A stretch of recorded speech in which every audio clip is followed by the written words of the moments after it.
Kemudian terakhir, mulailah mencoba untuk mempublikasikannya, teman-teman. Sekarang mediumnya banyak sekali. Kalau flashback ke 10 tahun yang lalu, saya pribadi satu-satunya cara untuk mempublikasikan karya, untuk memberanikan karya saya dibaca secara luas, ada tiga. Saya masih ingat Radar Banjarmasin, Banjarmasin Post, dan Media Kalimantan. Tahun 2011 itu pertama kali. Makanya saya selalu kalau bisa pulang ke Banjarmasin, saya selalu menyempatkan bisa main. Karena waktu itu saya di pesantren, teman-teman, saya nggak punya gawai, saya pun mesti kabur ke warnet untuk mengetik dan mengirimkannya ke email Media Kalimantan yang belakangan saya kenal. Beliau namanya Sandi Firly, itu sangat belakangan sekali. Ketika saya udah di Jakarta, saya baru kenal redakturnya. Kemudian ada Mas Randu Alamsyah. Jadi saya ingin membawa karya saya sebagai karya, layak atau tidak.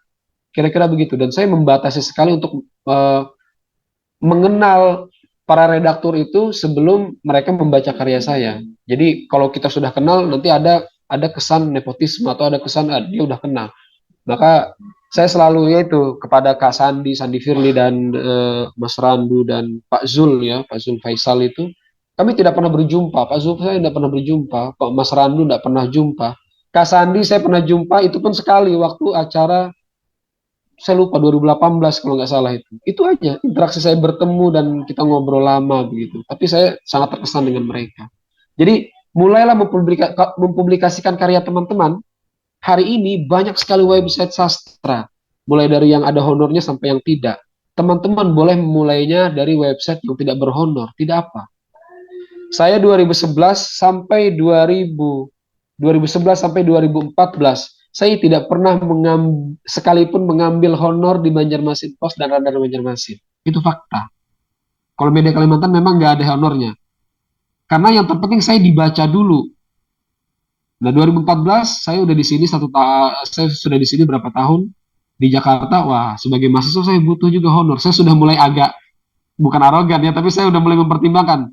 Saya sudah mulai oke nih, saya sudah mulai kuat dan mulai dari situ saya ngambil honor terus terang teman-teman. Karena kebutuhan satu dan lain hal tentu saja sebagai mahasiswa.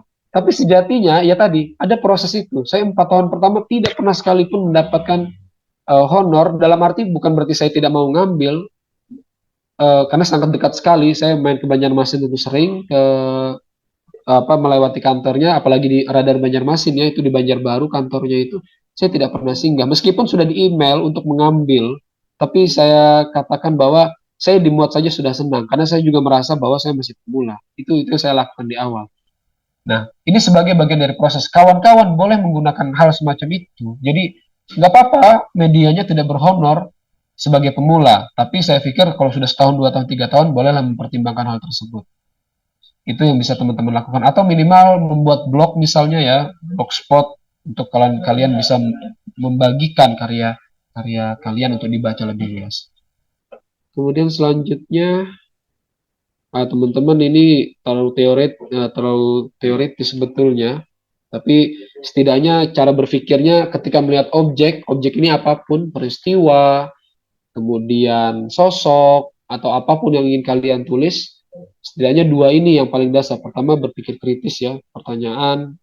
Nah, ini juga jadi diskusi panjang mengenai order dan disorder ini ya, teraturan dan ketidakteraturan. Pertanyakan semua itu. Kenapa kok ya Afrizal Malna membawa diksi-diksi urban, diksi-diksi kota, misalnya dalam puisi-puisinya. Lalu kalian tiba-tiba membaca puisi Sapardi yang alam sekali, metafor. Terus, pertanyakan itu, kenapa mereka bisa demikian? Kemudian berpikir kreatif, kebaruan. Memang tidak ada yang benar-benar baru teman-teman di dunia ini. Tapi setidaknya saya ingat sekali apa yang dikatakan oleh Sapardi. Tugas penyair itu adalah menyegarkan bahasa. Saya selalu ingat baik-baik pesan itu. Dan ya tadi saya senang sekali interaksi kami di tahun 2014-15 dan Sapardi sangat humble sekali. Saya banyak sekali mendapatkan insight dari beliau juga. Ya, beliau katakan bahwa menyegarkan bahasa tidak ada yang baru, benar. Tetapi tugas kita sebagai penyair adalah menyegarkan bahasa dengan metafor-metafor yang baru, personifikasi yang baru, kemudian gaya-gaya baru itu yang penting. Liar, seliar mungkin teman-teman, ya. Buat metafor yang seliar mungkin, ya. Misalnya Joko Pinurbo itu saya nggak kebayang ketika membaca di bawah kibaran sarung itu. Ketika dia katakan masih ada batukmu di dalam kulkasku. masih ada batukmu loh di dalam kulkasku. Imajinya liar sekali. Ini Jokpin, dia banyak menggunakan cara-cara itu ya untuk membuat lompatan-lompatan dalam puisinya. Teman-teman boleh perhatikan nanti, bisa membeli bukunya dan membaca bukunya. Apalagi Malna, Malna sendiri sudah konteksnya sudah dekonstruk ya.